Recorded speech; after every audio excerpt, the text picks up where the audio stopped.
Hello and welcome. Thank you so much for joining us. And if you're wondering, hey, you're just a tad early, that's because all of my guests showed up early and everyone was ready early. So, hey, we're just going to get started just a tad early here.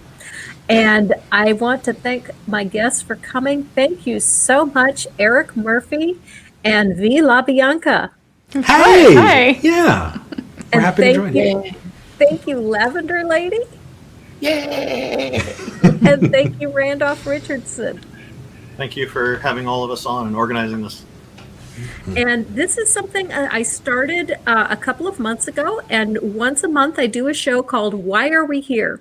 And the show has two purposes. One purpose is just to get some exposure for different people and to bring together different people within the community that we don't normally see together so that people who would normally watch Eric and V, but wouldn't normally watch Randolph and Lavender Lady, can get to know each other.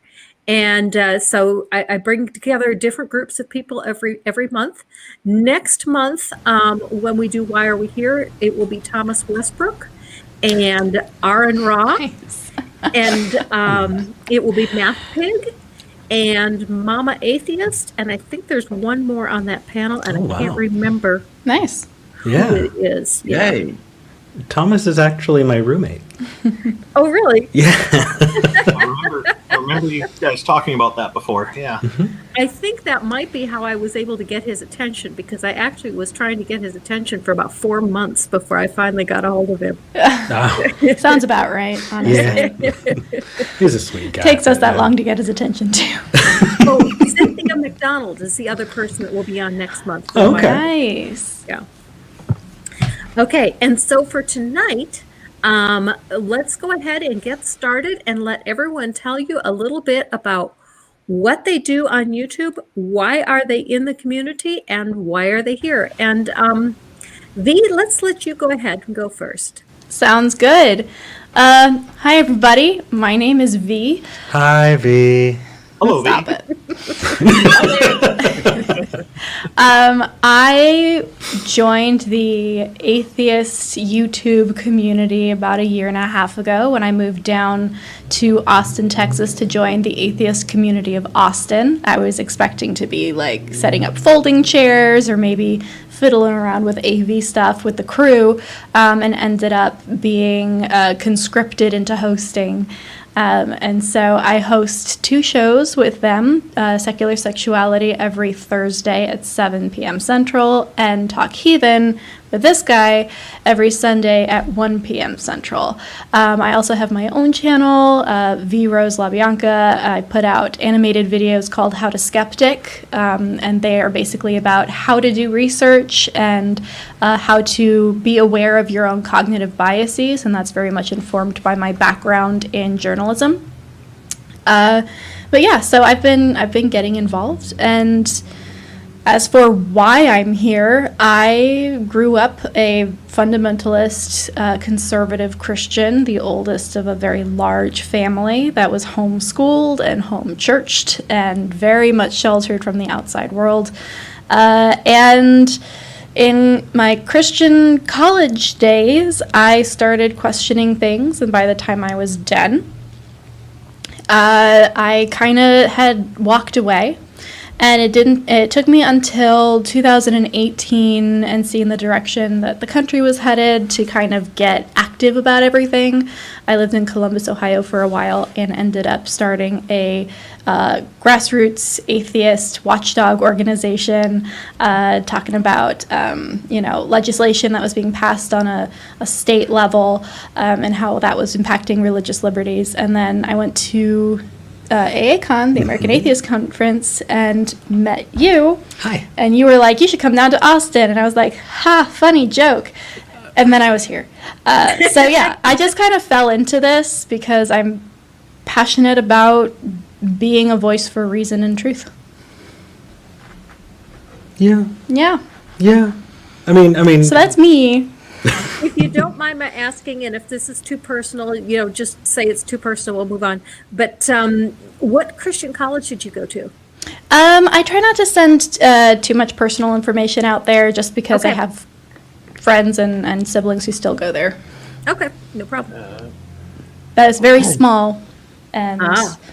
yeah, it was like 2,000 students, so it's tiny little private Christian school. Yeah, you mentioned Columbus, sort of my old neighborhood. I grew up in Cleveland. Okay, yeah. I know Ohio, and I share your pain. Yes, it was there. It was the most culture shock I think I've ever experienced moving from Portland, Oregon to Columbus, Ohio. You mentioned Cleveland. We have in a nearby city here in Vancouver area, there's a dam called the Cleveland Dam. Okay. Nice. I'm not sure the history of it, but I always thought the name seems a little out of place. I Well, there are 17 Clevelands in the United States, so. wow. That is an amazing fact. How do you know that fact? I'm very curious. I just happen to remember it from having learned it many moons ago. That is amazing. It was in one of these, how the newspapers used to run these little factoids. Yeah. In the bottom corner. Yeah, there was one of those with 17 Clevelands in the United. I have a terrible memory, and I think that's going to be something that lives with me till I die. That's one of those things that you just remember and you don't unlearn. Okay. And the fun thing about it is that my ex-wife was born in Cleveland and moved to Cleveland. She was born in Cleveland, Tennessee, and moved to Cleveland, Ohio. Okay. Wow, there you go. So, takes care of two of them right there. I lived in Fort Wayne, Indiana for 22 years, and while I was there, I was a triathlete, and I used to ride my bike to Ohio all the time. It only took me about 35 minutes to get to Ohio by bike. Yeah. And Okay, yeah. And Yeah, it's it- kind of nice that's flat. yes. Unlike my neighborhood now.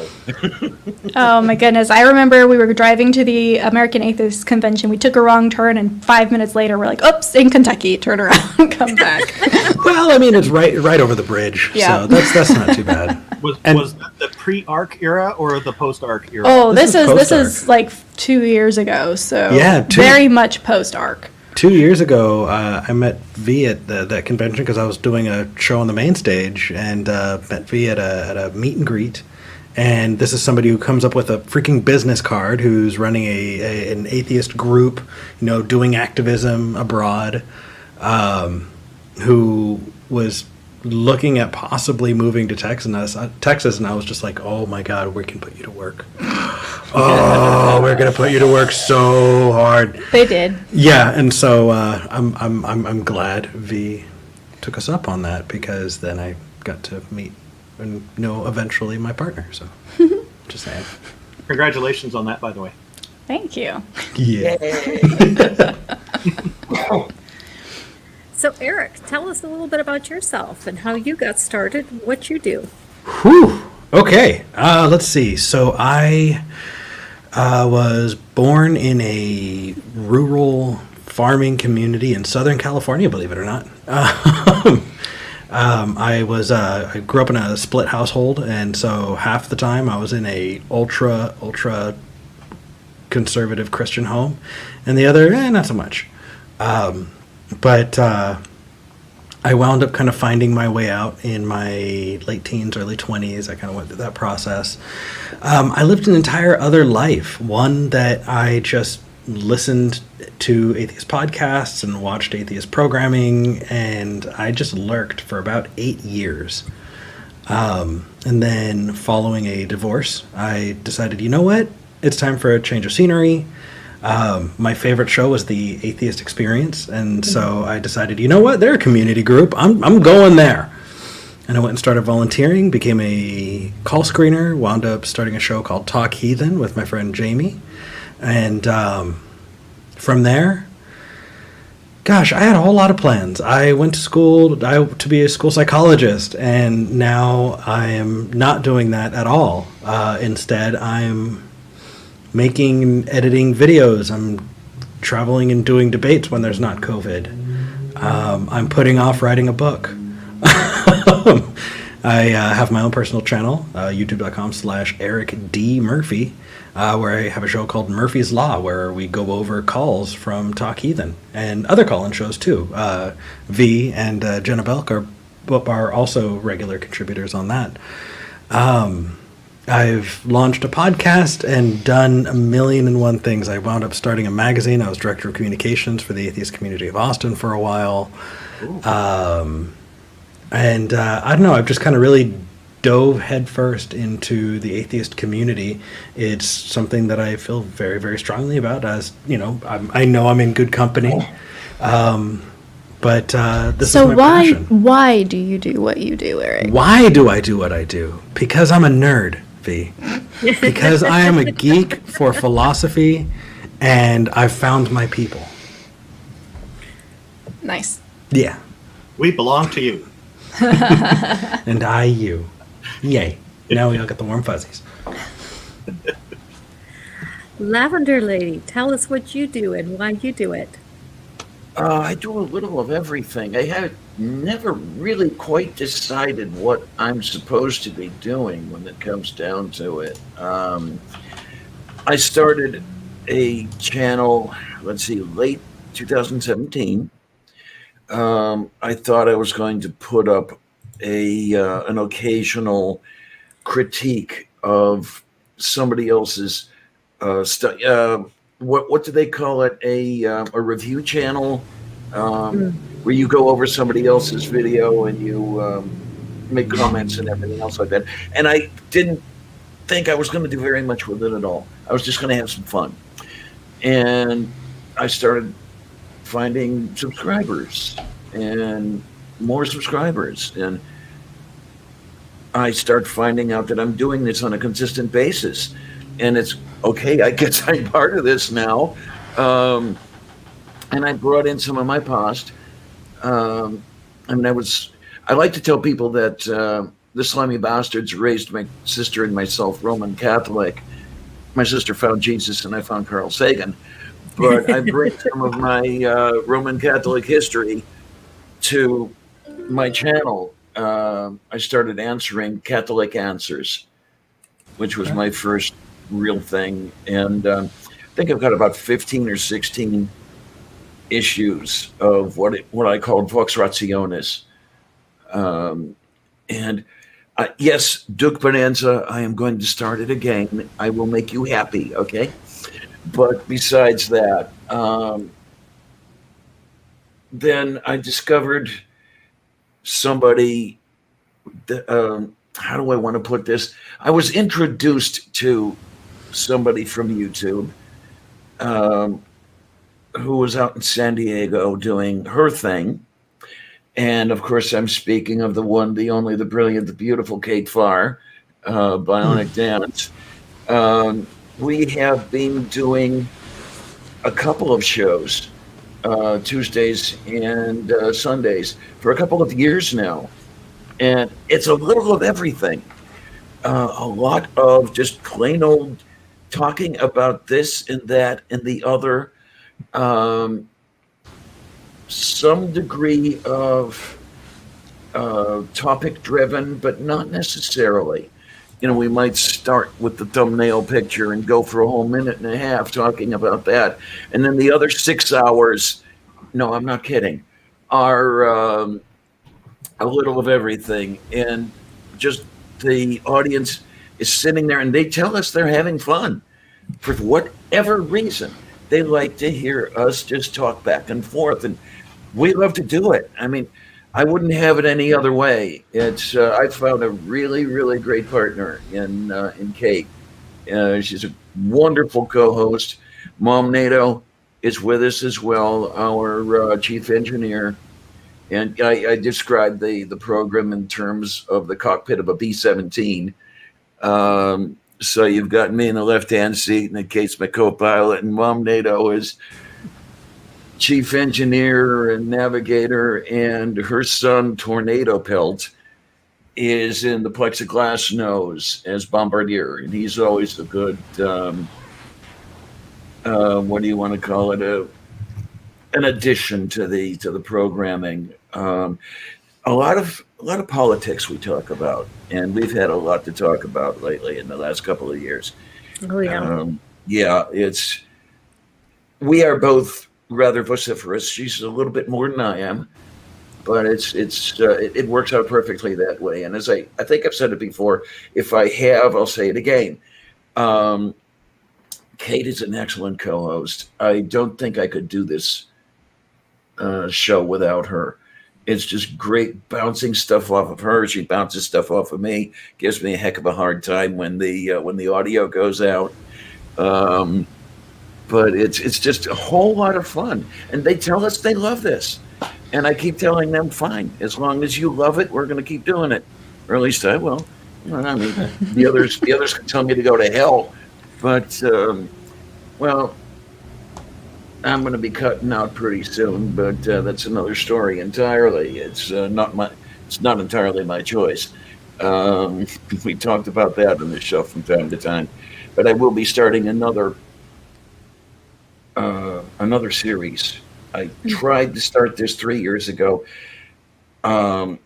Basically, just day-to-day operations of your basic transy.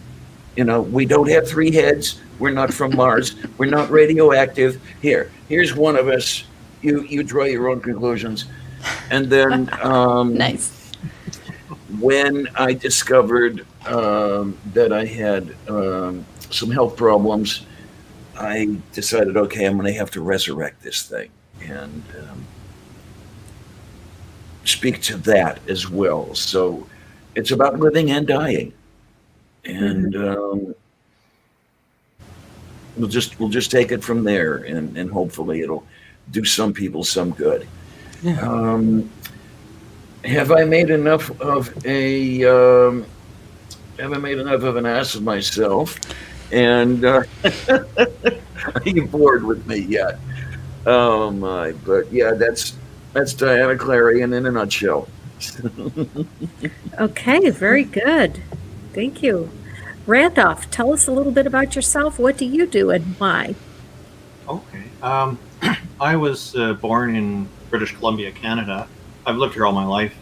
My family, my dad's a skeptic, and my mom is kind of a little bit Gnostic, but they decided not to infuse any religion into my life growing up. So I just I've never believed in any deities. I've always been an atheist. I've always been kind of free thinking has been encouraged. I was very fortunate with this because my parents had this attitude that if I want to get into it, I can decide when I'm old enough on my own without being led into it or pressured into it. And so my wife and I, we raised our own kids the same way.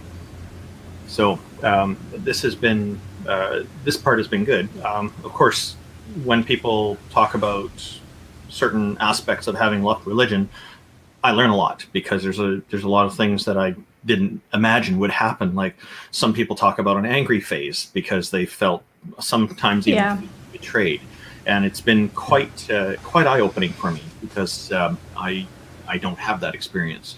But by the same token, I'm increasingly meeting people who have never had religion in their lives, and they kind of feel a little bit out of place as well. So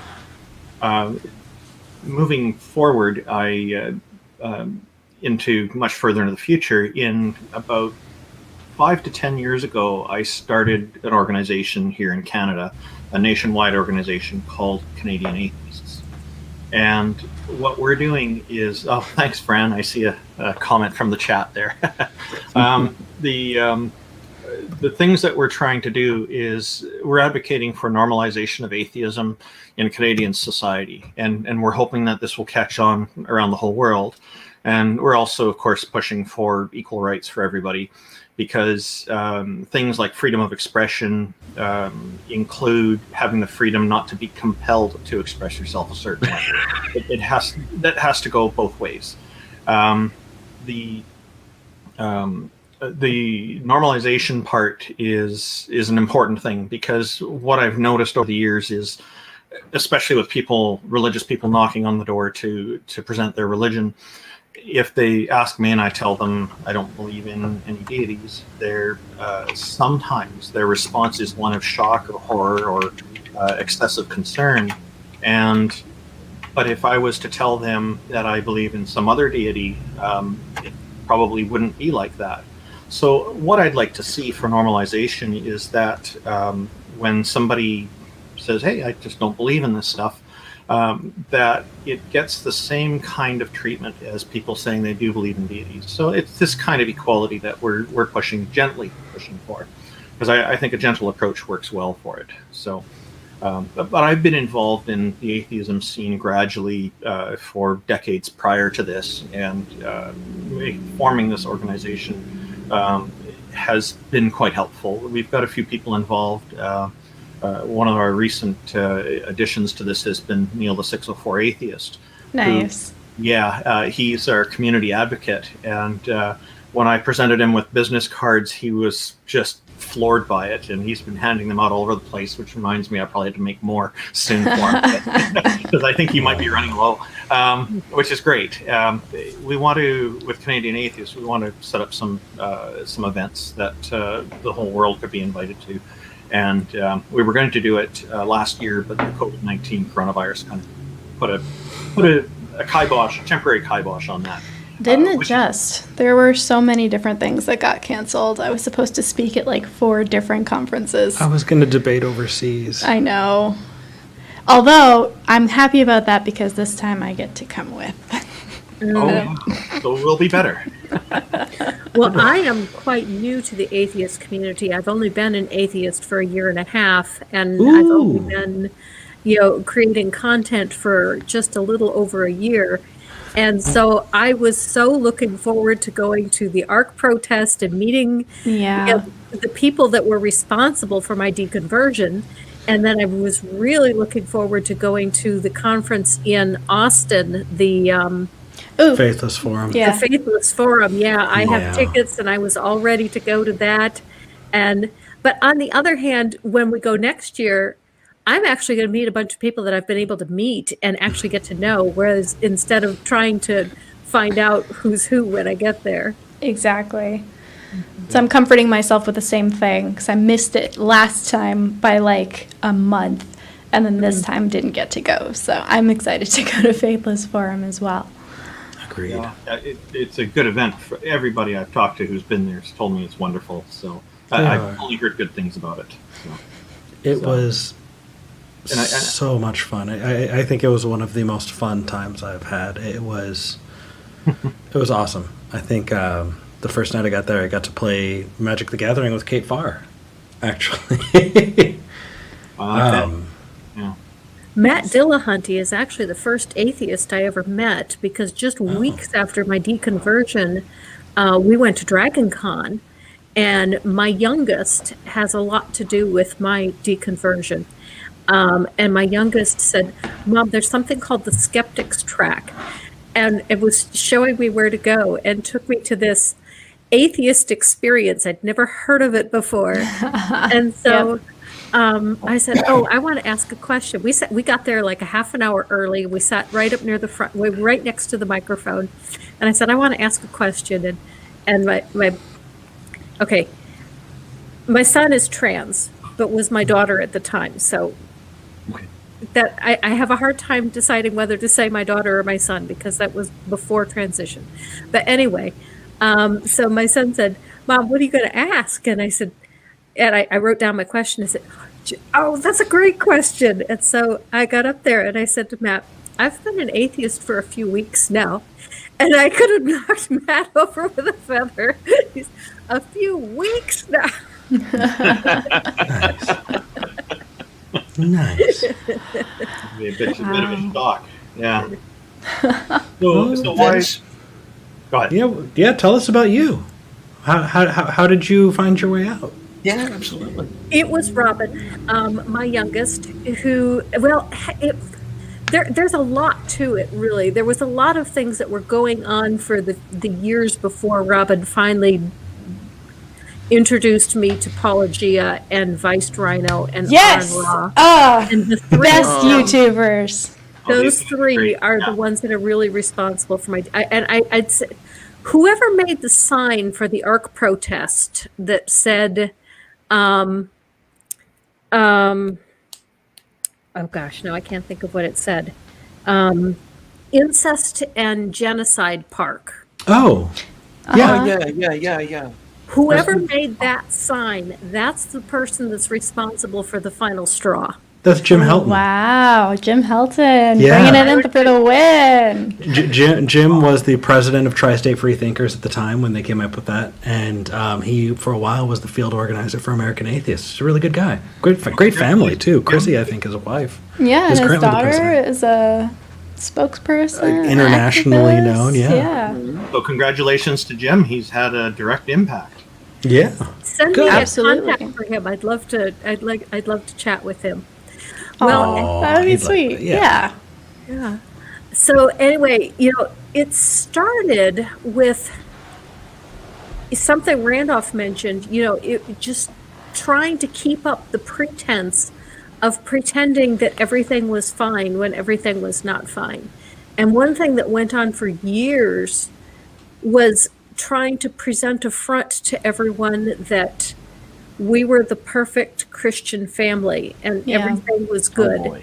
And part of that, there was so much pressure to put up that front because you went to church and everyone said, "Smile, Jesus loves you." And so I tried to keep up this pretense, and I'm a terrible actor. I really am. Watch my videos. Every now and then I try to act, and I'm really not very good at it. And it was funny, on Critical Questions the other day, they asked a question, and my response was, my epitaph would be, no one ever knew how insane I really was. And other people said, no, you're not that good an actor. We know you're insane. Nice. But anyway, so that was part of it. That was the Trump administration had a lot to do with it as well. Oh, Watching yeah. all Well, the crazy come out of the woodwork. The church I was going to, everyone, I shouldn't say everyone, but a lot of people were really big Trump fans. And there was something the pastor did that really got to me, is he did this sermon where he was ridiculing anyone who doesn't come to church every Sunday, and anyone who's an unbeliever. And I'm thinking, and then later in the service he's telling us to bring unbelievers to the church, and I'm thinking, how can we bring unbelievers to the church if you're going to stand up there and ridicule them? Yeah. Oh, yeah. Good And there question. were so many people in the church that were saying, "Why should I have to be politically correct? I'll call a spade," and I'm thinking, Yeah, I bet you will. how can you possibly share your faith with someone if you're using terms that they find offensive? They're not going to listen to you. Yeah. And so, that was one thing that kind of started to break me. One thing that had been working on breaking me for years was I had asked pastor after pastor, how did we get our canon? And I couldn't get a single one to give me a straight answer. That's the one that got me too. Was learning about Bible history and how it was put together and church fathers and all of that, and then realizing all of the mentors that I had looked up to, like I would bring up Augustine and they'd be like, "Who?" Oh no. Oh, I had a hell of a good time during the period when I was doing the Catholic Answers. I actually called those folks on one of their call-in shows and put to their person the question that I've asked so many times: how do we know that this stuff in the book is real? How do we know that what these people are saying is actually coming from this God of yours? Well, I didn't put it quite that way. I didn't emphasize my atheism, but that's another story. From God, how do you know it's coming from that? And not from your own head. Mm-hmm. And what I got was the circular runaround. Well, the circular runaround that I had been getting for 50 years already. And that's what really started to break it for me when I was, like 10, 11 years old. And it just, nobody's ever worked on fixing it. Come up with something better than that, please. If that's all you've got, then why am I here? Yeah. I remember when I was very young, somebody had told me that I should read the Bible. So I got a copy of it somehow, probably borrowed it from public library probably. And I couldn't get very far into Genesis without feeling like somebody's trying to insult me. So I just put the book down and pursued other interests. I didn't get very far with it, and I Probably a better use of your time, honestly. Yeah, and I look at other parts of it, and the whole thing, it's not, it doesn't interest me. There's some horrible stories in there. People hold them up curiously as moral stories, and I'm looking at, okay, flooding everybody on the planet. I drowned once. Somebody threw me in a pool when I was a kid, and I couldn't go up, and I blacked out before I hit the bottom, but I woke up coughing out water. So I know what it's like to drown. It's a horrible, horrible way to go. So I imagine when I realized the story of the world flood, wow, what a cruel way to end people's lives, you know?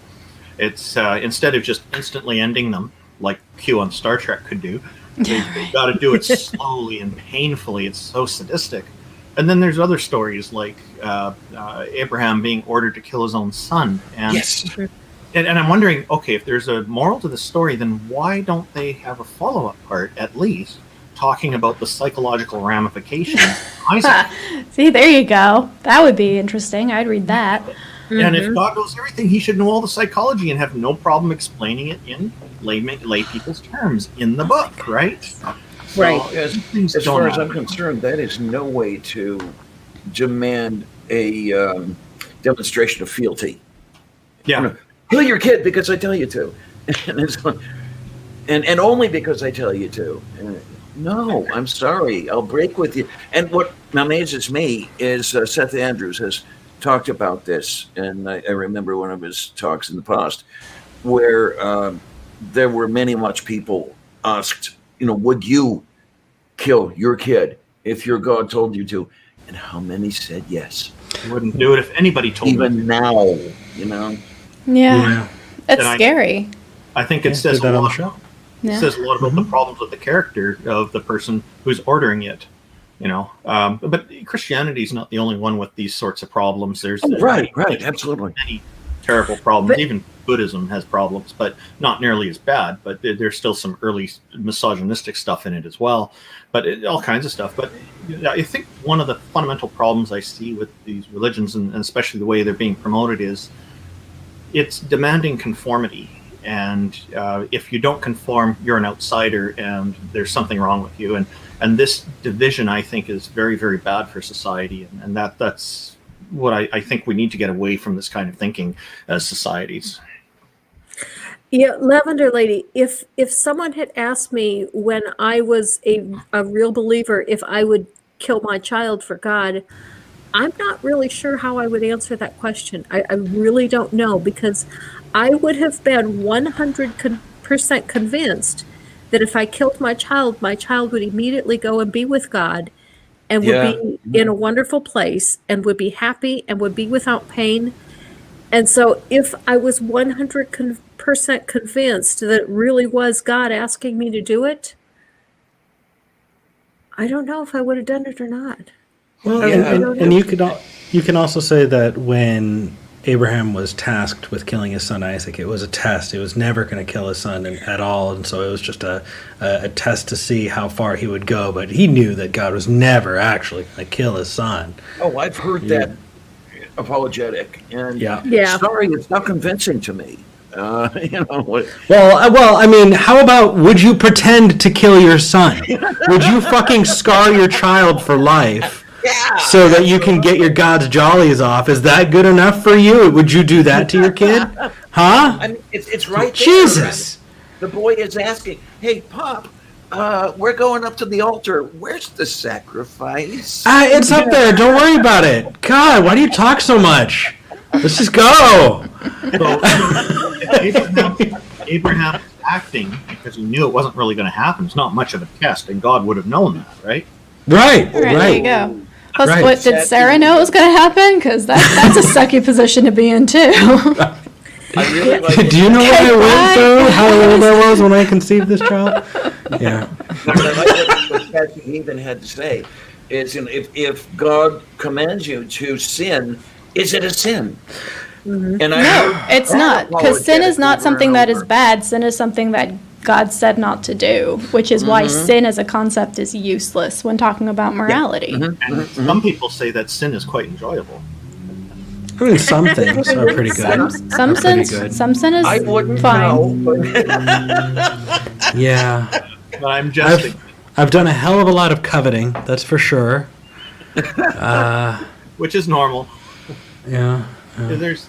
I like my neighbor's ass, so. Okay, then. God equals the square root of -1 says if you don't sin, Jesus died for nothing. And isn't there or wasn't there a sect or a cult or whatever that whose canon was sin as much as possible to make the sacrifice worth it? I mean, there were some really interesting early sects of Christianity that got wiped off the map by what we consider today to be actual Christians, but like there was no one way to interpret any of that back in the first century. In other words, their competitors were stronger. Yeah. Yeah, and the funny thing is that the Christianity practiced now, in many cases, is not the Christianity that was practiced in the first century. Oh, absolutely not. Those were end timers. Mm-hmm. I mean, you do have some end timers now, but the mainstream Christians, they are not Christians as that definition applies. No, those were Harold Camping Christians. Yeah. Godless Granny, you reminded me. But by the way, is that where Harold Camping grew up? Like I could just imagine in the first century. You see how fucking ancient he is? Sorry, go ahead. That's okay. It's fine. You need to get it out. It's fine. Godless Granny, you mentioned about you weren't sure, well, you believed it if you would have followed the order. It reminded me of a debate I was in recently, just a few months ago, with some Christians who, one of them, a question from the audience came. We were debating slavery. My debate partner was Amy Newman. She was very well prepared and very smart with the debate. Glad to be on her team with her. But the question that came from the audience to the other side was if they would consider being slaves of me and Amy. And their response, these two people on the same team, one of them responded no, and the other one responded yes, and he'd even be willing to take an awl to the ear for us. It's like, wow, kinky. So, the level of belief for both of them is a little different. So I guess it would depend on how strongly you believed, I suppose. I guess so. It surprised me. Yeah. Wow. What an answer. As I've been thinking about this more, I do recall someone posing the question to me when I was a believer, and I think the answer that I gave is that I couldn't possibly believe that God would really ask that of me, and so if I was asked to do that, I would say you can't possibly be from God because God would never ask that. Yeah, that's the answer my mom gives. I've tried that on her, and that's exactly word for word what she says too. It's ridiculous the kind of stable of characters they can pull from to either make you feel inadequate, just in any possible way, right? Just every possible. It's horrible. I'm sorry. I'm thinking about Job, and I'm thinking about Ruth, and it's just, oh God. That's the problem with free thinking. We can think about anything. And that is a problem. That's interesting that it brings up in my mind here how few can think hypothetically, or how many refuse to think hypothetically, as we have been doing here when you get into the hyper-religious crowd. So few can even consider doing that. What if? But they get the thinking knocked out of them. Well, I guess you have to have the thinking knocked out of you, because if you think too much about it, you're not going to stick around very long. You wind up wrapping yourself in circles. I mean, it's like a racetrack, right? You can still go fast and drive the car, but you have to stay in that loop. Yeah. You can't go anywhere. And you have everything else that you're worrying about to keep you busy. You're worried about your pride or your anger or your lust or your gluttony. You're worried about if you're a good wife or a good husband or a good child. Am I obeying the commandments? Am I doing what I'm supposed to be doing? There's constant, and then on top of that, there's this pressure that the devil is out there and evil is invading the world, and you need to watch out for secular media. You need to watch out for TV, video games, books, radio. You need to watch out for, non-believers. Oh my gosh, you made a friend at your job and they're not your kind of Christian. You know what happens when you pull the coal out of the fire? It gets cold. You need to be among other Christians to be on fire for Christ. It's just fucking ridiculous. And don't even think about the unpardonable sin, or else you're done. Oh, right. Isn't the unpardonable sin kind of like the game for Christians? Like, you just say, don't think about the unpardonable sin. Ha! You're done now. You're done. Yeah. It was interesting. We didn't get that much of that when I was in Catholic school, that sort of thing. The unpardonable sin didn't come up. What did come up was it was drilled into our heads that it was a mortal sin to attend a service of another denomination. Really? They didn't want us seeing something else. Huh. I know when I was attending an Episcopalian church for a while, the pastor and his wife lived next door to a family that went to Church of Christ. And Church of Christ is one of the denominations that say, if you do not go to this denomination, you are not saved. Yeah. And they became very good friends. And she asked her friend once over coffee, do you really think I'm going to hell just because I go to my church and not your church? Interesting. I'd like to know what the answer was. An awkward moment? Well, Yeah. It pretty much was. The answer was a very vague, non-responsive answer. Yeah. Well, God knows your heart, and I'm just going to drink my coffee now. Yep. Yeah. Basically, yes. Yeah, my mom is friends with a Muslim woman, and their families are friends, and it's very weird because I'm like, Mom, do you think they're going to hell? Yes. Do they think you're probably going to hell? Yes. And yet you're best friends? Yes. Like, how?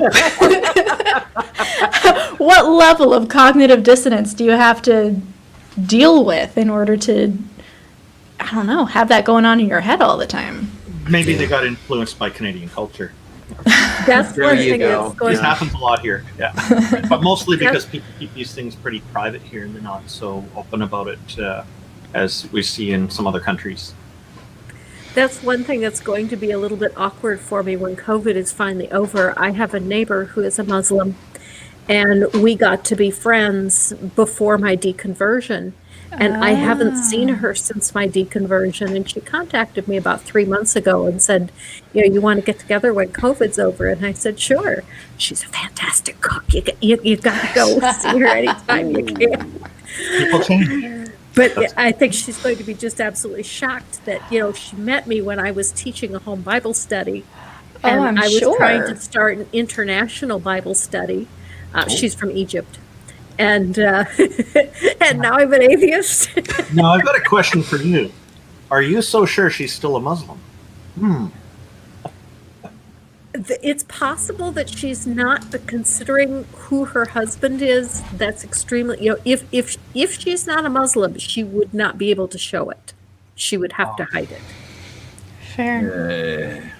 I am seeing quite a couple people asking what the unpardonable sin is, and it's essentially blaspheming the Holy Spirit is what the unpardonable sin is. And I know that gets taken a whole bunch of ways, like saying mean things about it, or saying that the Holy Spirit doesn't exist. Or I did read recently that blaspheme actually is rooted in just the concept of performing a holy task outside of the temple. Or like performing something holy outside of the temple. So it could be invoking the Holy Spirit when you're not in church or something. I don't even know what it means, but it's So it could be unpardonable. just So saying, how "Come, dare you? Holy Spirit, right here in our studios," and that would be enough, huh? Honestly, if a theist is trying to convert you back, all you have to do is just be like, well, the Holy Spirit isn't real. There. Nope. Can't help me now. Nope. May as well save your energy. Tried it, didn't work. Didn't work. No, what they said is blaspheming the Holy Spirit. What it's intended is it's in your actions, and it's You have to flip at the bird? What do you have to do? No. Essentially, you have to be an evil person to blaspheme the Holy Spirit. That's, because the Holy Spirit's in you. And I'm sure only what that So person too. thought of as an evil person, though. You know, it was just 4 years ago here Yeah. in Canada that blasphemous libel was illegal.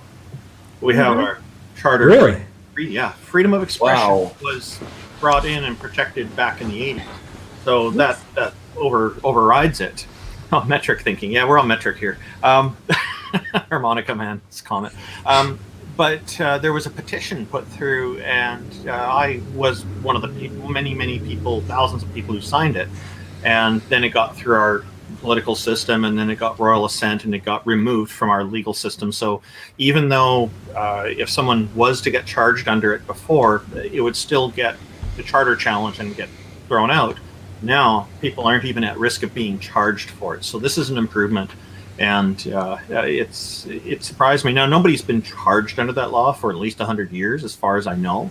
So it's kind of a dead law anyway. But See, that's the dangerous thing, though. There are so many old and outdated and horrible laws in the books that are still there that can be resurrected at any point. During the George Floyd protests in Portland, they resurrected a law from literally the civil rights era that had never been removed to make it illegal to gather and protest and call in like the feds in order to like beat everybody up.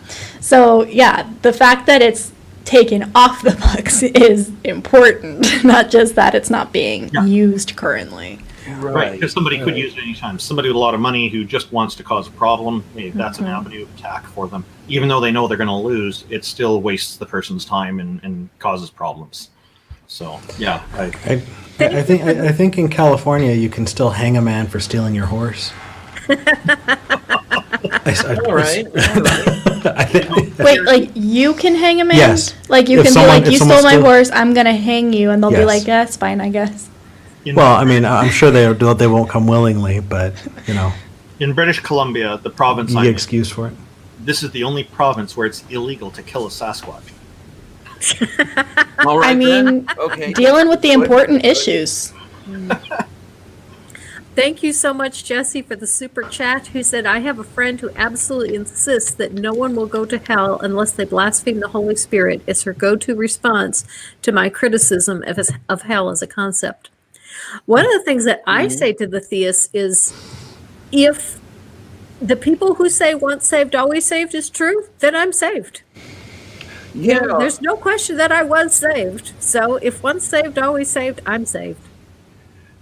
I have fond memories of a discussion, of many discussions with a rather religious friend of mine back in high school.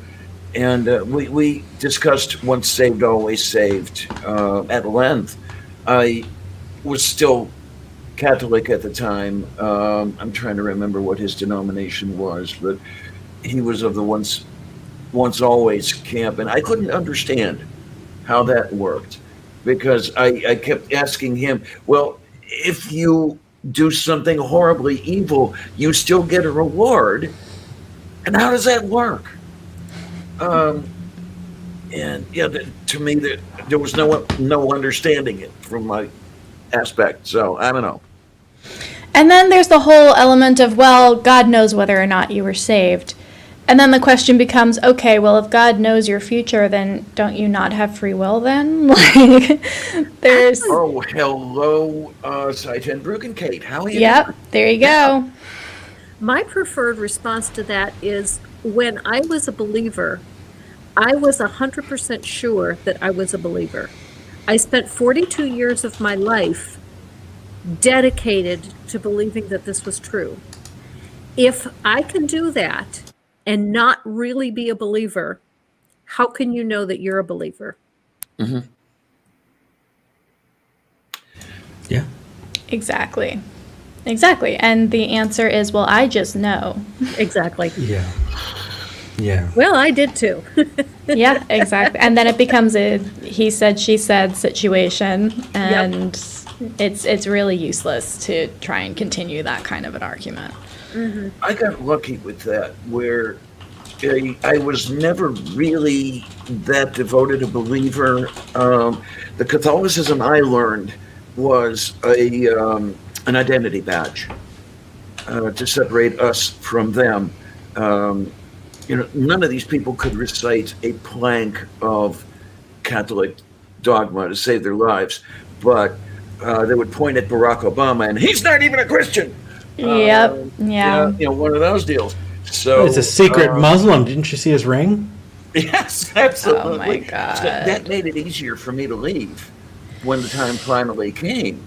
That was over a question of what is God's will, as it related to euthanasia. It was in a confraternity of Christian doctrine class, one of those Sunday school for the older kids, and the instructor went through a scenario about the old man with a terminal illness and great pain, begging for the release of death. What do you do? Up and down the aisles to each of the kids. And of course, they towed the party line. Comes to me, and I really hate to see him suffer like that. And he literally screamed at me, "But it's God's will." And I could only look. I couldn't say a word, but I was thinking very loudly. And I guess that's when really the first cracks started appearing. Yeah. Yeah. Sometimes it takes that one moment of like seeing behind the curtain, Have any of you seen the movie Yes, God, Yes? No, I have not. You gotta watch it. It's Where do we really find good. it? It's on Netflix, and it came out last year, and it's about this young Catholic girl who goes to a Jesus camp for the summer and basically deconverts.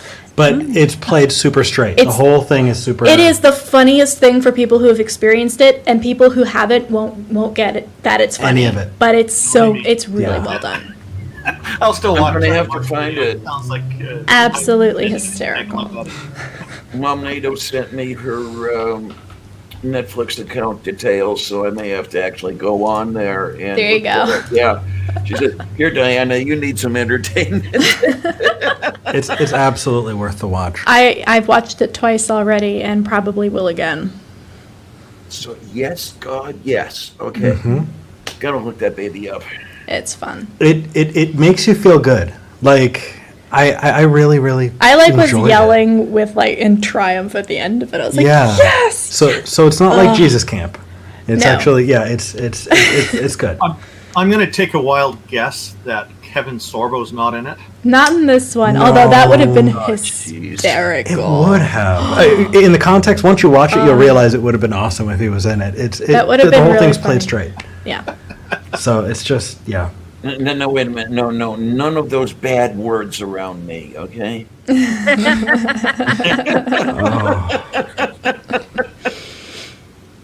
I mean, anyway, no, not gonna joke about Kevin Sorbo dying in the end of. Oh my god. He did At the end of fine in God's Not science Dead. fiction, and then he got into those quirky movies after that. I was I stopped paying any attention to him. It's like the bell curve. It's like, yay, Kevin Sorbo died in a car accident when you're a Christian, and then you get to be like an atheist, like the humanist for the first time. You're like, oh, that's so terrible. They're making fun of him while he's dying. And then you go right back down, and you're like, I probably would still make fun of him. Yeah. No, he didn't actually die in a car accident. This is something from a movie, is it? This is in God's Not Dead, the movie that Okay. made all the Christian movies a thing. He's an atheist professor who at the end, because he's an evil atheist, gets hit by a car. Excuse you. There were lots of Christian movies. There were lots of beforehand. Christian movies, but there wasn't Pure Flix beforehand. This is true.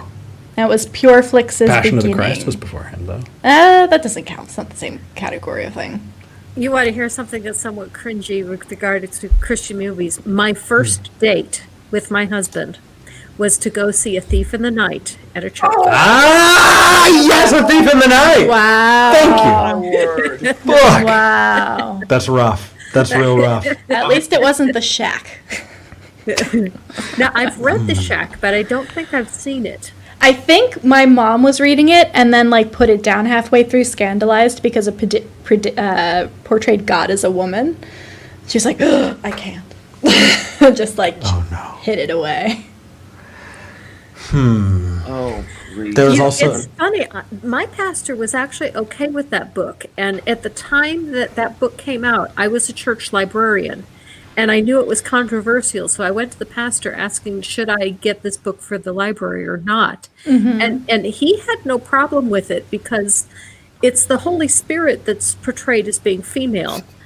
And he said, the Holy Spirit has no sex, so it really doesn't matter whether the Holy Spirit is portrayed as male or female. As opposed to the other parts of God, like God has a sex. Jesus had a sex. Jesus had a sex, aka probably a trans man, but Thank you. That's my thought right there. right? Yeah. With Turner syndrome, by the way, because Jesus was haploid. Nope, I don't know a single Christian who's ever referred to him as goddess. It's always God. You'd think. And then you ask, okay, does God have a dick? And they're like, oh, how What does he use dare it you? Yeah. Is it a big dick? And with that, ladies and gentlemen. It sounds like you're fantasizing there, Eric. Right. I mean, here's the thing. Just imagine going to an old pastor and being like, "Are you saying Jesus had a small dick? Because that's the alternative, right?" Oh, God. He was younger. Maybe they'll just settle somewhere in the middle, say he's a grower, not a shower. No, they don't see shades of gray. It's either black or white. It's one or the other. Fair, and we all know Jesus is white. This is such familiar territory because this is the way many of our programs on Sundays and Tuesdays end up going. The random stuff that's the weird shit. Yeah. Hey, you get us at 7 at night on a Tuesday. Like, this is what you get. Yeah. Sorry. We're normally watching The West Wing or Newsroom or something. Trek. Or Trek. Going back to the ARC protest and what it was about that banner that finally, broke my faith, that was the final straw. It said incest and genocide park. And when I looked at that at first, I thought, how could you? I mean, that is so offensive. That is so wrong. It wasn't genocide. Yeah, I guess they did kill everyone, didn't they? And I guess they did have to. Yeah, they're right. And that was the moment my faith broke. That's intense. amazing. Yeah, I got to tell Jim. Yeah. Yeah, you should check contact Got to get him info. hooked up with Godless Granny. I'd like to hear his side of it. I bet he would love to tell the story. Oh yeah, Chrissy too probably. Yeah, okay, I'll call him. Okay, no, we will stay in touch. He'll be delighted his sign is remembered this way. Oh yeah, just the sign. is. Like, didn't even need the protest. The sign was. Oh, the sign is what got hit. Is what got that internationally seen. That the sign is what got them on news channels all over the world. Well, the sign is also what got me listening to what Aaron had to say. Oh, And then my, Aaron, yeah. and then Aaron, put the nail in the coffin. Understood. And he is such a big sweetie. I love that man dearly. He really is. I mean, that's one of the good things about the art protest. I got to meet some really great people. I got to meet this crazy guy with the curly hair over here. What the fuck is his name? I don't know. I heard he's an asshole. Yeah. I wouldn't. And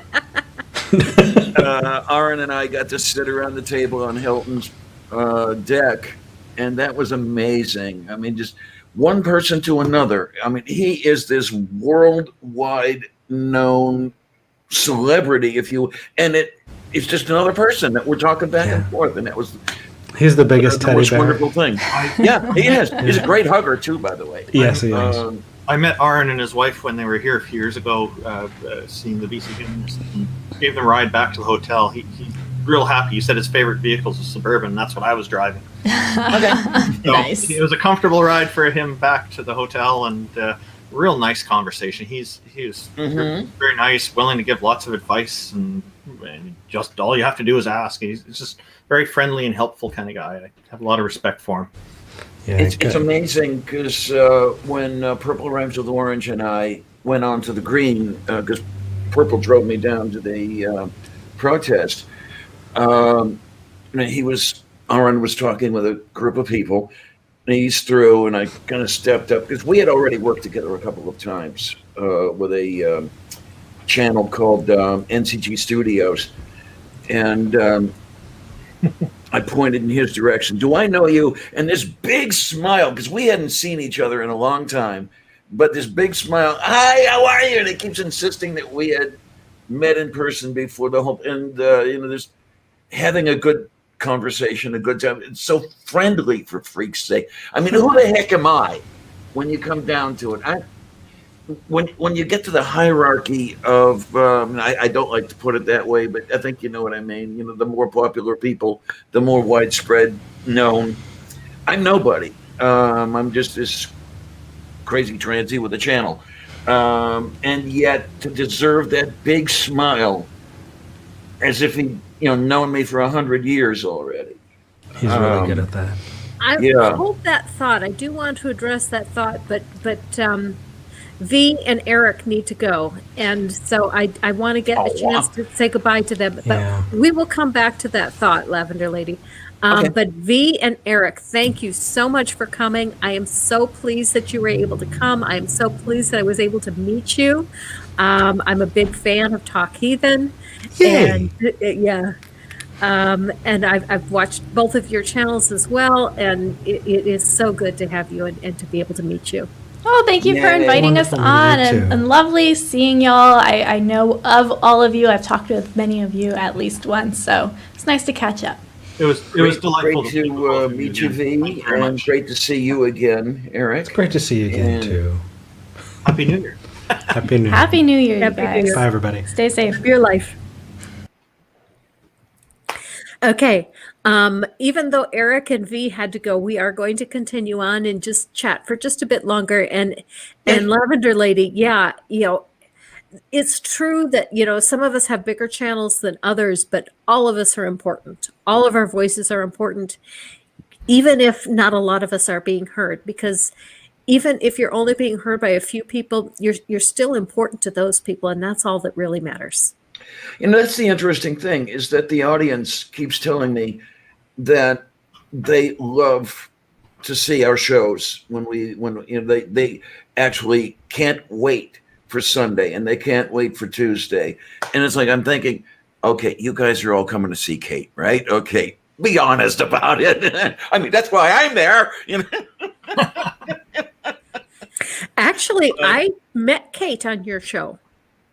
I didn't know of Kate until I watched your show. She's amazing. She really is brilliant.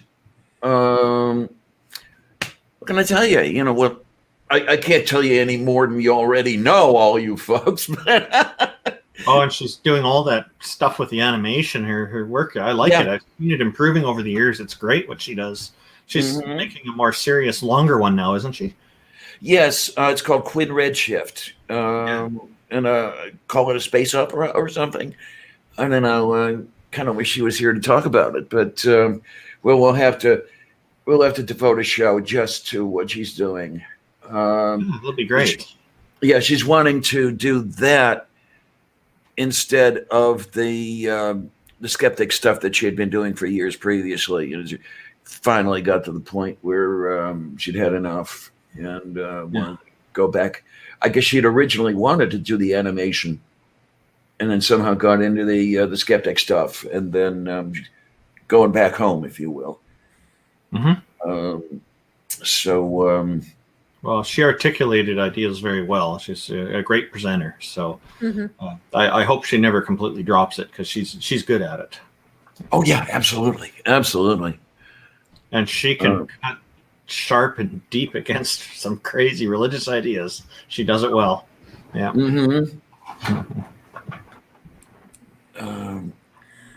I was going to go somewhere with this, and I forget where I was going to go. So I guess earlier I was talking. I didn't get a chance to quite finish and say why I'm doing all this stuff. Is okay, yeah. So I mean, we could go there unless you wanted to continue. So. No, that sounds really like a good place to go for this. At this time.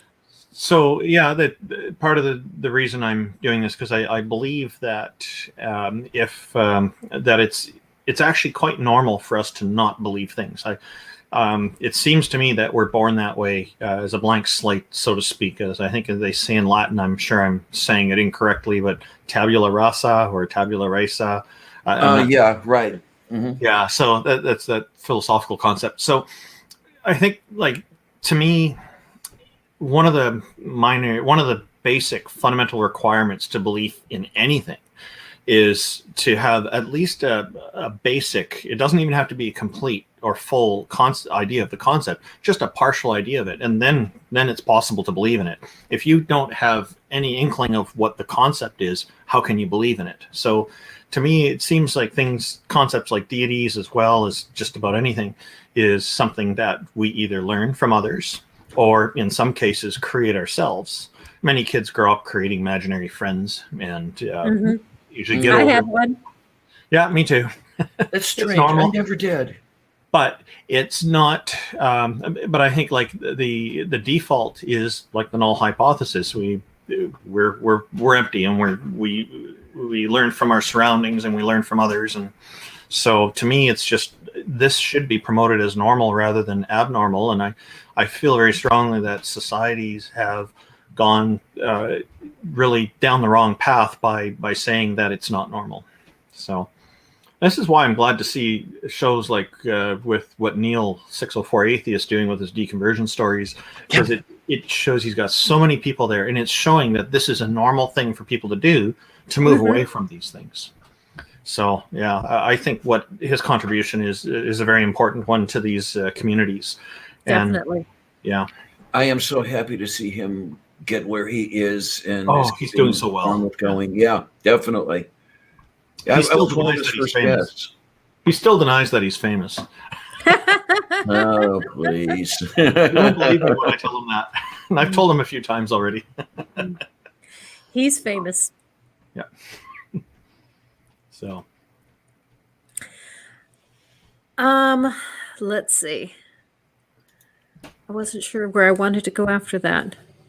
The chat has kind of gone off onto a side tangent a bit, and I wasn't sure if I wanted to go there or not. It's okay. Yeah. Well, go where you want to. I see some interesting messages coming up in the chat. People are really thinking about all this stuff.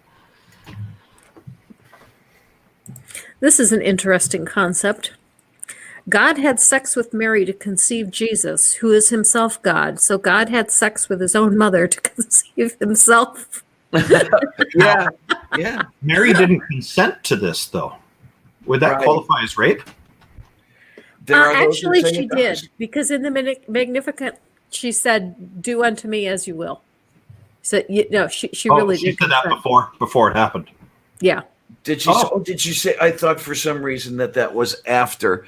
Maybe it was. That was when she visited Elizabeth that she did the Magnificat thing.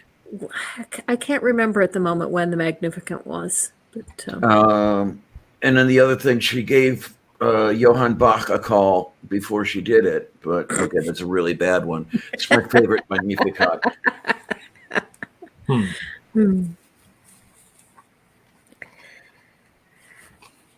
Yeah, Christopher Hitchens was talking about the more likely possibility is that she was good at telling a fib. Yes, absolutely. To cover up an affair or something. How the heck did he put it? Which is more likely that the laws that govern the universe should be set aside, or a Jewish vixen told a lie, or something like that. Yeah. So that's about right. It's pretty close. I don't think he used the word vixen, did he? But you got the point across. Or was it minx? Actually, don't remember. There was a word in there, and I forget which word it was. And God, I miss Hitchens. He died too soon. Yes, absolutely. Passed away too early. One of the things that I've been looking at and just shaking my head over is the connection between the whole Trump movement and the evangelical movement. And I get the whole connection with the abortion issue, And I realize that the evangelical community believes that they are married to the Republican Party solely on the abortion issue. Yep. But on the other hand, Trump is so against so much of what the evangelical community stands for that I just don't understand them not distancing themselves from him. I think that back in 2016, when he was campaigning originally, I sense there's a feeling of desperation with Republican supporters, and they just wanted to get the Republican Party elected no matter what. I think if Donald Trump was running exactly the same way, or pretty close to the same way, with the same disgusting grabbing cats and all this other nonsense, that's a way to put it. Yeah. If he was doing that, say, in the 1950s, there's no way that any political party would want him. Because right. Yeah. So the standards are quite relaxed now, is what this reveals to me. And people are just making this more important. They're after the power. They don't really care. All the other stuff it shows that religion is the tool being used to make it happen. And with so many different denominations, people ignore the details and say, well, in general, they need to do this or that. So, and in the general degree. I remember, I think it was Barry Goldwater issuing a warning years and years ago of be careful with this marriage of religion and the Republican Party. It's going to bite you in the arse. And he's been shown to be quite correct. What I don't understand, how is it that the zealots actually worship Donald Trump? Not like him, but they worship him as a god. Exactly. You are heaven sent, Mr. Trump. That I don't get that. Some of them think that he is Jesus resurrected, come back, which to me, where's that come from? Well, damn. But there's also the issue of Paula White, who was brought into the White House as a spiritual advisor. And it seems that she's been, I saw some reports that she's been quietly, since being hired on, she disappeared for a while. You didn't see her in the public eye. What she was doing with all her time, apparently, was traveling around the whole nation, going to all these evangelical churches and preaching. A vote for Trump is a vote for God. If you don't vote for Trump, that's a vote against God. And that's what, and of course, all these little churches are happy to receive somebody of that stature, and they'll let her say whatever.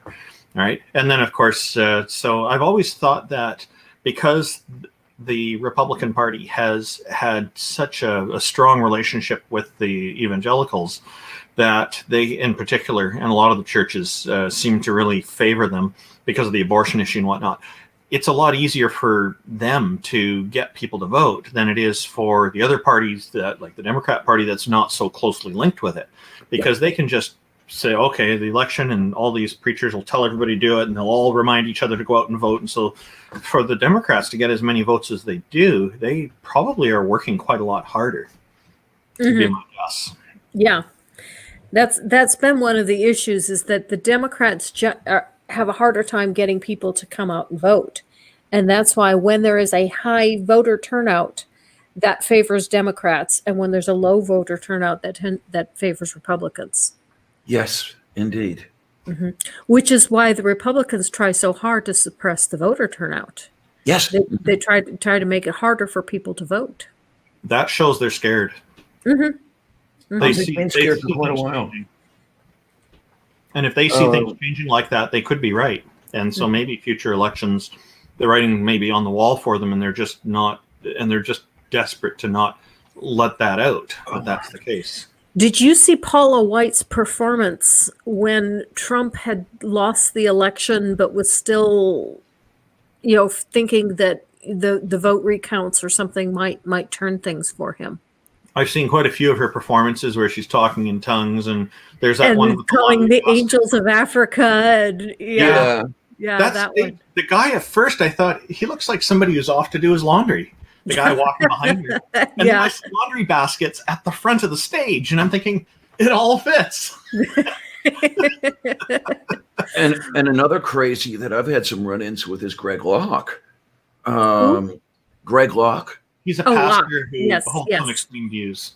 Yeah, Yeah, I did a response on him quite recently, calling him a false prophet for Yeah. saying that Trump is still going to win this election. He was That's saying that where I even was just a headed, few days yes. ago. Yeah. Yours was a good video. Yeah.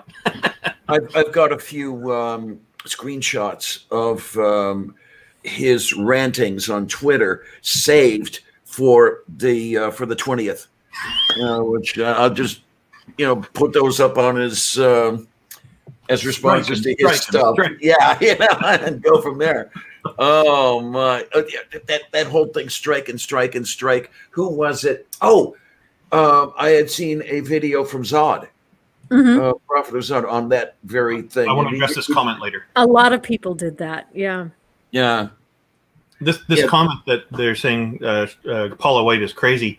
I think she's not. I think she's very smart and she knows how to market things. Just at that end of that laundry session, I call it, with the laundry basket and the guy walking back and forth, he was talking. That guy yelled angrily about people eating their own human waste and being forced to do that.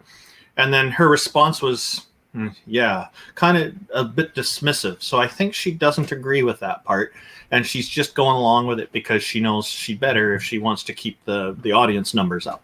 So I think she sees clearly. I don't think she's crazy. I think you're absolutely right, Randolph, because if you look at her Twitter page now, she's very subdued. She doesn't say anything about Trump anymore. Ever since when the last lawsuit got rejected, she became silent. Everything is now, God is for you. She's gone back to being the fortune cookie lady. That's what I call her, because 90% of what she says, you could open a fortune cookie and pull it out and put, and that's what she tweets. And I wouldn't be at all surprised if she's been paid very handsomely for all her efforts during the campaign. Yeah. And she's probably got it made. She doesn't need to do any more, but she'll keep doing it because it keeps the money rolling in. Why not, right? But yeah, she's distancing herself now. Smart move on her part. The little wonder says, "I am Paula White." No. Oh no. No. I haven't heard you talk in tongues. I haven't done that for a very long time. I did attend an Assemblies of God church for a short time when I was in my late teens. But I never really bought into it. I knew I was faking it the whole time. Mm-hmm. My sister went full on with that stuff. She converted to Pentecostal. And did the whole thing, slain in the spirit, where you're rolling around on the floor like you have a seizure and doing the speaking in tongues. And I mean, so many of you have heard me do that. Shit. I know what I'm doing. Just like, just I'm parodying. See what comes up. Yeah, there you go. And but she was full on into it, and kind of dangerous with her political leanings, because she would have been the perfect Trump supporter had she not died in 2007. She would have been right up there with Trump. Well, so would the male slimy bastard, which is really interesting. He was a World War II Pacific Theater veteran, fighting the Axis, that sort of thing. And he would have been the perfect Trump supporter had he not died in 2016. It's amazing what you can see people doing the supporting, what they were like before Trump came by. And he didn't change. That was him all the way. The direction just a bit. One thing that is a little bit odd about my personal background is I was not raised in a Christian home. My parents were Catholic when I was very young, and I was baptized into the Catholic Church, but they left the church when I was 7. And so I never really considered myself Catholic because I was too young to understand it when they left the church. And at that point, my dad became agnostic. Well, actually, my dad went all over the place. He tried Zen, he tried deism, he tried a little bit of everything. And I would definitely call him a deist at this point. Did you go to Woodstock? No, no. Oh. My parents were just a tad too old for that. Okay. Oh, Because okay. Usually people going all over the place trying to find themselves. A lot of them have also been to Woodstock. That's what I've noticed. That's why I was asking. Okay. I was just a little bit too young for Woodstock. I was 13. My parents were very liberal, and I grew up in Wisconsin at a time when Wisconsin used to be liberal, Yeah. for the most part. And then when I converted, or I should say, no, when my mother, though, she was, I never could understand her, because even though she no longer believed in Catholicism, she said, if you believe, you have to believe Catholicism, because Catholicism is the one true religion. I don't believe in it, but it's the one true religion. And that was the one thing I never quite, I never quite got that either. And then there are Christians I've spoken with who say that Catholicism is not Christianity. Yes. Mm-hmm. Yes. Yeah. Mm-hmm. That's I hear a lot of that. Yeah. But all the Catholics I've spoken to all say, "Oh, we're Christian." Well, the one thing I find funny is the Christians that say that the Catholics aren't Christian. When they count how many Christians there are, they count the Catholics, because if they don't, it cuts their numbers in half. Well, and that's the thing. When people are saying, "Oh, there's this many Muslims in the world or this many Catholics," I say, "Well, which denomination is that?" And right away, the same thing. They want to not count the denominations, and yet they want to divide atheists into all kinds of subcategories. And yeah, it's funny. It's a double standard. But yeah, actually, that's the thing. Each of the denominations is very small, because they don't represent a large enough population. I think Christianity, I've heard reports of anywhere from 25,000 to 45,000 denominations. And I know with Islam, there's about 100 already that are known. And yet I talk to, like, a lot of Christians I find are willing to accept that there's other denominations. But I think it's because there are so many, and it's just so common. You go to all kinds of different churches, and there's different things that are all well known. But in Islam, a lot of the Muslims I've spoken to, they'll deny the other denominations. They'll say, "Oh, that's not true Islam. That's not a real thing," or they're just part of whatever their denomination is. But those people just don't know it. They're a little bit deluded. They'll come over eventually. So these kinds of things come up. So I think Islam's like early growing pains that Christianity's already gone through in a way. I was trying to bring up a comment, and the comments moved just as I grabbed it. Julie said, "I didn't know other Christians didn't consider Catholics to be Christian until I was an atheist." Depends on the questions you ask, I suppose. And when you're a Christian, you're maybe not asking questions as openly and directly because of wanting to maybe not create too much of a stir and cause division. I don't know. I'm guessing here.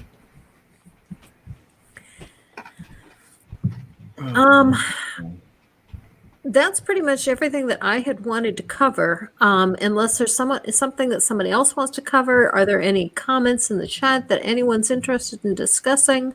Otherwise, we can just kind of close it down. What do you think? Well, I'm not chafing at the bit or anything. No, champing at the bit. Sorry about that. to get anything out there. And yeah, I'm fine with bringing things down. I thought I saw one comment there. I'm just trying to quickly find it. If I can't find it, it's okay. But just give me a sec here, see if I can find it. Or maybe the comment disappeared somehow. But they want someone booted, it seems. But it's Brett. Yeah. Brett is my personal troll. Oh, okay. Oh, that's okay. You're familiar with him already. Okay. Oh yeah. Some people. I've been trying to decide if I should bring Brett into a stream and talk with him full on. We've talked about a bunch of things on Twitter, but Twitter has so many limitations, because you've got that character limit that you really can't have a decent discussion. Why not do that? It could be quite interesting. You might find that there's a lot more similarities than meets the eye, and it could turn into a very nice conversation. I I'm sorry, I'm not seeing that comment. I totally forgot what it was. It was. It looked And like. no, Julie, you don't need to block Brett. He's fine. He's harmless. I don't have a problem with trolls. I even like when I get into these debates, I tell people, "Oh, troll, bring the troll questions on too. We'll answer those as well." And, and then more trolls show up and ask questions. It's funny how that works. So My only concern for watching the stream was for people who were being, making personal attacks. And yeah. Brett generally does not do that, and so Brett is welcome. yeah, well, I'll defend myself against personal attacks, so that's fine. But yeah, it's better if people focus on the topic at hand. Mm-hmm. So, well, thanks for bringing us on. This was quite a nice a nice experience. It's really Very much. it's nice change from debates, Good. I'm glad you both enjoyed it. Yeah, it is fun to just get to know people and just learn a little bit about their story. And one of the things that I really find in talking to other people is I've told my story a number of times, but a lot of times when I hear somebody else tell their story, it reminds me of a piece of my own story that I've never discussed before, because I'll hear something else like, yeah, I guess that is a piece of, what came into my thinking and was part of the process of the deconversion. And, I never really thought of that as a part of the process before. All right. So actually, what happened? Oh, I got the wrong comment here. Sorry. Just give me a moment. It scrolled on me. I see Monkey Marigold asked a question. Was wondering about atheists who believe in the supernatural. How does that work? That's actually quite a fair question. Yes, it is. That's a very good question. And what happens is I know atheists who believe in other supernatural things, spirits and various phenomenon and whatnot. And so the thing to remember about atheism is it's only one thing, the classification of not believing in deities. So as long as those supernatural things are not dependent on belief in a deity, they're in other words, they're not dependent on a deity. That really has nothing to do with whether a person is an atheist. So that's it. So there are people who believe in spirits, that there's no deities involved. And there are atheists who believe in ghosts. There are atheists who believe there are space aliens coming here and doing strange investigations on people in the middle of the night, and all kinds of things. There's atheists who believe in superstitions as well. So it's all over the board. It's the only factor is that there's just not that belief in deities. So as long as it's like, if you're believing in an angel that is working for a deity, then in order to believe in that angel, you have to believe in that deity. So you would not be an atheist in that case, because you therefore hold an implicit belief in that deity, and that could be a problem, I would say. But other than that, yeah, that's the difference. So it's not a problem, because there's nothing in atheism saying you can't be superstitious or you can't believe in the supernatural or anything like that. I hope that helps. Yeah, Monkey Marigold said, okay, thanks. And Lone Wanderer brings up a really good comment. No true atheist would close their mind to other phenomena, otherwise they would cease to be free thinkers. Good point. I know free-thinking atheist would be closed. That's right. I would qualify to say a free-thinking atheist, because there are some atheists who are very closed to a lot of things as well. There's nothing, again, in atheism that says you can't be closed-minded. And I think that is one of the things that made me prone to deconversion, is that I never believed in any kind of superstition, any spirits, ghosts, anything, only the God of the Bible. To me, that was it, nothing else. Yeah. So there's that's that monotheistic, that belief in a single deity. And then there's the polytheistic belief in multiple deities. And sometimes people are saying their God is all powerful, and I come up with a recent solution I shared on another channel recently, and they're saying God is so powerful, but many people believe that God cannot defy the laws of logic, and so you can't have things like a married bachelor. And I say, well, maybe I can prove I'm more powerful than your God then, if I can tell you how there can be a married bachelor. It'd be a polygamist with only one spouse. Kevin, That's good. So, Okay, well, we've been going for Maya, nearly, hi. yeah, sorry? Maya. Hello, Maya. Unfortunately, Oh, Maya, hello, we're Maya. just about to wrap up, so Oh, sorry. I'm glad Maya made it. Yeah, I'm glad Maya made Thank it you, too. everyone. But She's a unfortunately, big. Maya, you missed Eric and V. You'll have to go back and watch the whole thing from the beginning to see Eric and V because they were phenomenal, of course, as I knew they would be. But before we go, Lavender Lady, is there anything that you would like to show for? Okay, well, how about I show for the crew of the Lavender aircraft. There's myself, of course, in the left-hand seat, and there's Kate, the one, the only, the brilliant, the beautiful, Bionic Dance, who is my co-pilot, who has tasks of her own out there. Please, tune into her, especially with her animation that she's getting onto. And then, of course, there's Chief Engineer and Navigator Mom Nato. She does not necessarily have a channel, but she shows up on the Science Strike Force movie night on Fridays, where I should be and never am, but that's another story entirely. And Tornado Peld as well. Our bombardier is also part of the movie night. And please find these people and tune into them. And please come by our shows. Sunday at noon Eastern and Tuesday at 7 p.m. Eastern.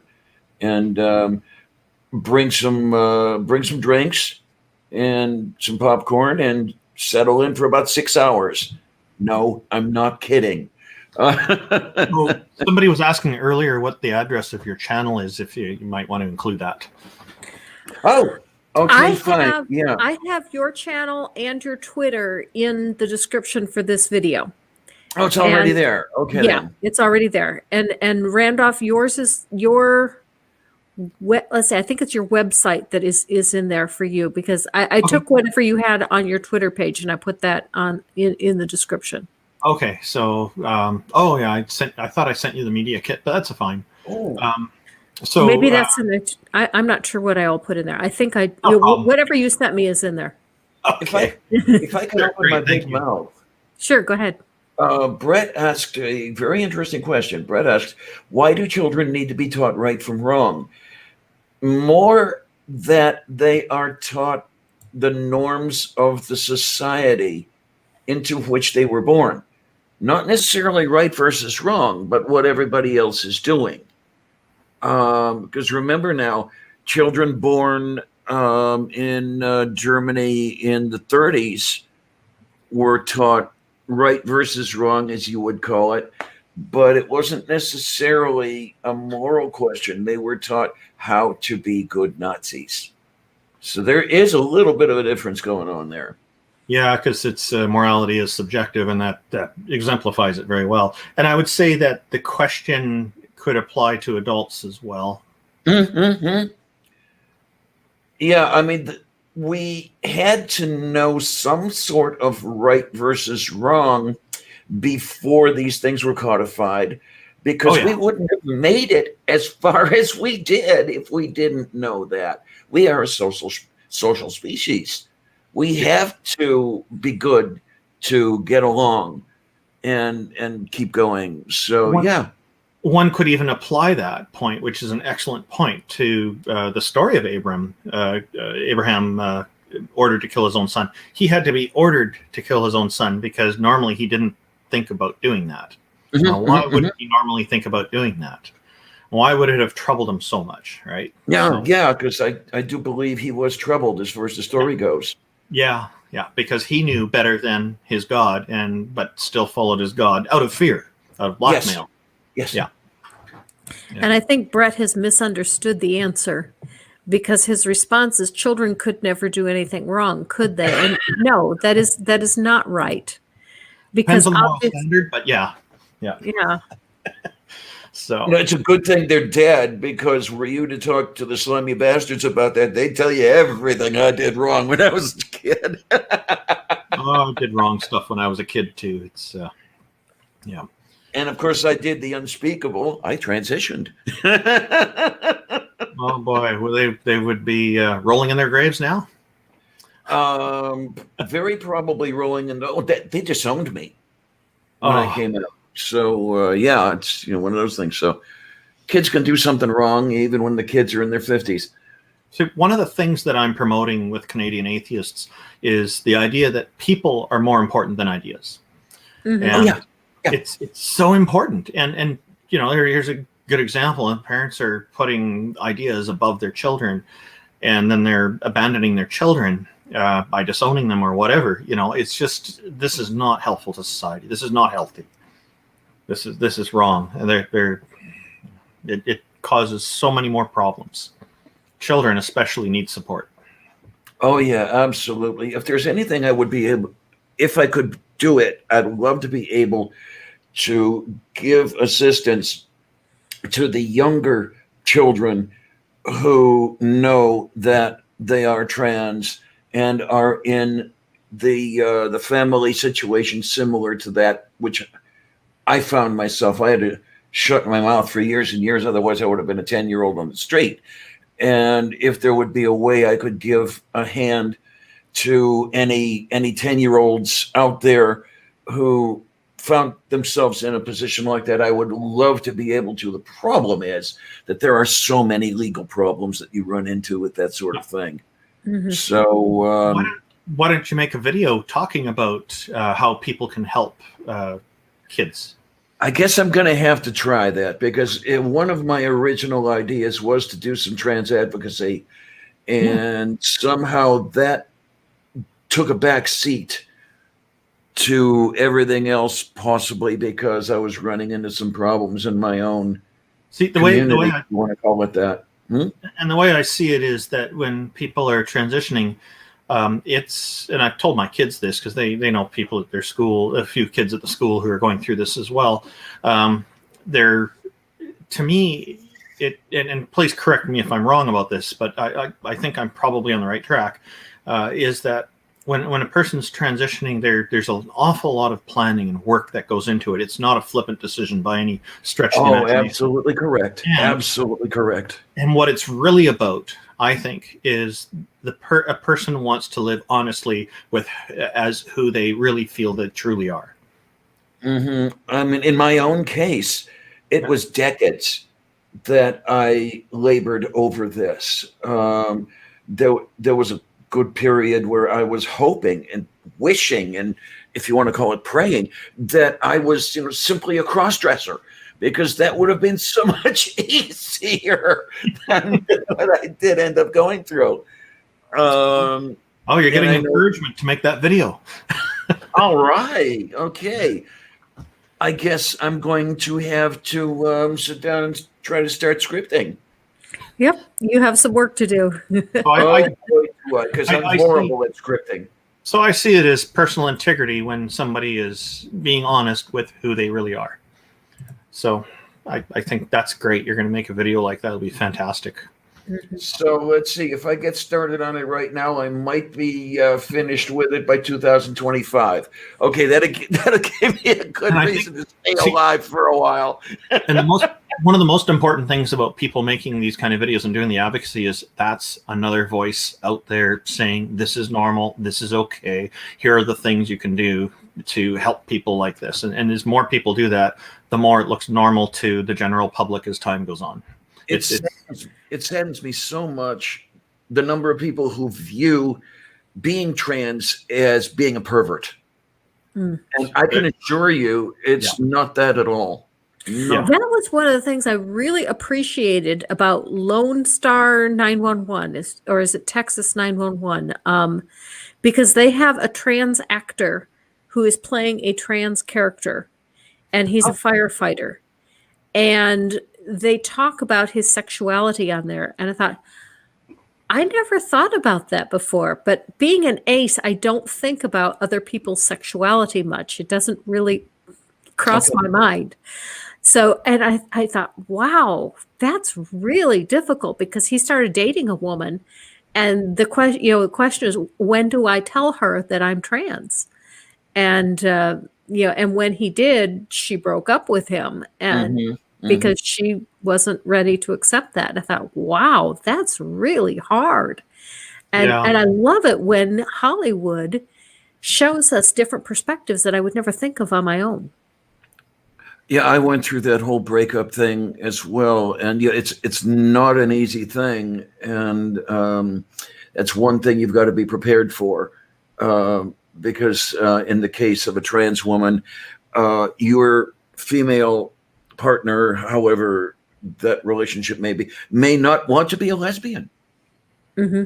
I mean, I am a lesbian. I have no problem with that, but unfortunately, Melody had a little bit of a problem.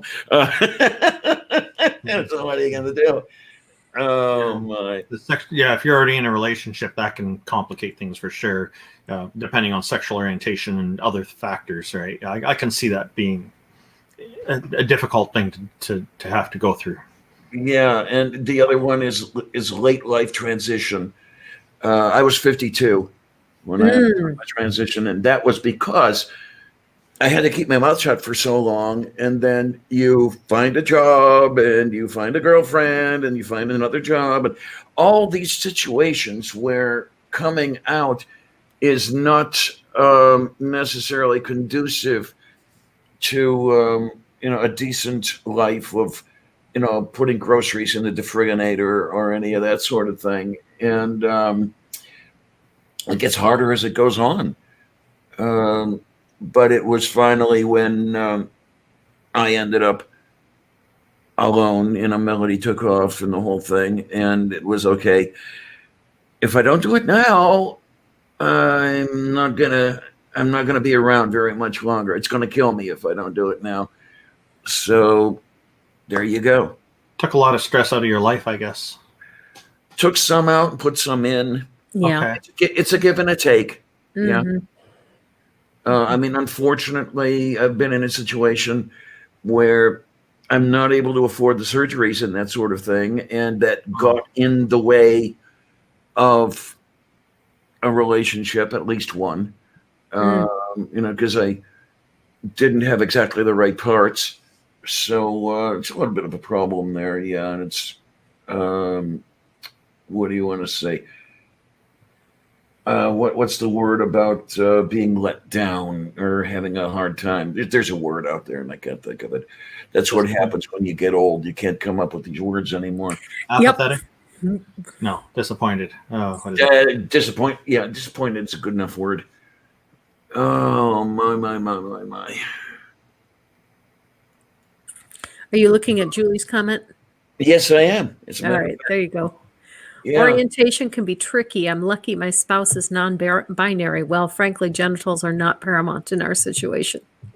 Mm-hmm. Okay. Yeah, that makes things easier for sure. Oh yeah.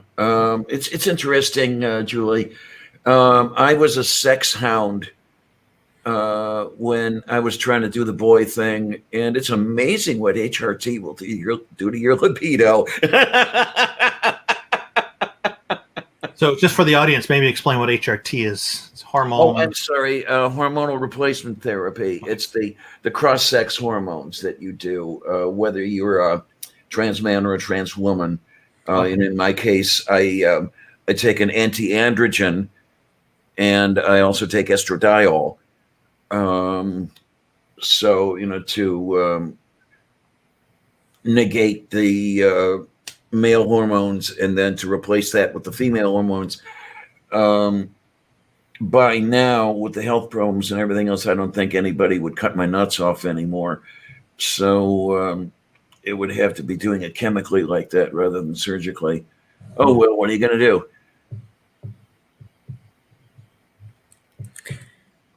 I'm confused because there's a comment here from Sammy that says, thank you, that was very touching. Thank you for sharing, Purple. And I don't see a comment from Purple. And I'm wondering if for some reason the comment isn't showing up in my... I've had that happen before where certain comments just don't show up for some reason or another. Yeah, Moo, I see that one. But do either of you see a comment from Purple? I'm looking for it. I don't see I'm one. going above, and I'm not Must have seeing been an earlier comment. anything. Okay. I see one It from wasn't Earth. Purple. It says hi to Maya Atkinson. Yeah. Atkinson. But I don't see anything else here. Oh well. Oh, there's a Purple comment. Well, this came after though, so. Oh yeah, I I don't did. know. Okay, Yeah. there you go. Hey, sweetness. I see a comment about atheism being a broad label. Yeah, Mm. it is. Yeah, It's a it is. classification, and that's one of the great things about it. It's wide open. Oh, here we go. Remember, Sammy Jenkins says I call lavender purple all the time. Okay, lavender was. Okay. We I thought got you meant now. purple rhymes with orange. That's why we were getting confused. Okay, and for those who follow Purple, rhymes with orange, he occasionally appears on Sunday shows, and come on around if you want to see him. You might actually see him on one of our shows. Okay, we've been trying to shut down now for the last 15 minutes. I guess I need to say goodbye as well. So that Yeah, happens on and my so- channel all the but- time. But I need to give Randolph a chance to shill for his channel and his website. Thank you very much. Yes. Absolutely. Okay, yeah. If people are interested to see my website, I have some debates posted up there. I'm getting caught up with getting more posted. That's and interviews. My YouTube channel is at /Randolf Richardson. That's RANDOLF. So it's youtube.com/Randolf Richardson. You can find out more about the Canadian Atheists by looking at our website at www.canadianatheists.ca. I really appreciate having the opportunity to be on your channel today. Thank you very much for hosting this, and it's great to see you again, Lavender Lady. And Yeah, thank good you to for see you again, Randolph, and I'm sure we'll be seeing each other soon again. Oh, yes. yeah. Oh yeah, it always happens somehow, you know. And I want to say thank you to Lavender Lady and to Randolph and to everyone in the chat and everyone that has come to view. What I have coming up, I've made a rather short, rather simple video this week talking about the difference between a civil rights and constitutional rights with regards to all the upset over Trump being banned from Twitter and Parler being banned from its servers and stuff. And then next week I will be on at a different time. I'm normally on at this time, but next week I'm going to be on at it's either 3 or 4 in the afternoon, and I'm going to be hosting the African Humanist, and she's going to be telling us some of her story. And she is a new atheist and is struggling with some of the issues of dealing with family rejecting her as a new atheist. And so that's going to be a good show as well. Yeah. Oh, Julie's asking about True North podcast. I just want to say I know what that's about. That's she's asking about the True North Talk program that Neil and I will be co-hosting in the future. That one's available at truenorthtalk.ca if people want to take a look there. Sorry, I didn't want. Yeah, I missed that. Thank you, Julie. Vonrick just popped in. Hi, honey. Hey, Robert X is here. Yep. They're all pouring in now as we're shutting down. Yeah, now as we're shutting down. Thanks again, Godless Granny. Really appreciate your time today. Yeah, thank you all for coming. Thank you for having me. Everyone, Absolutely. be safe, wear a mask, live your life. Yeah. Bye.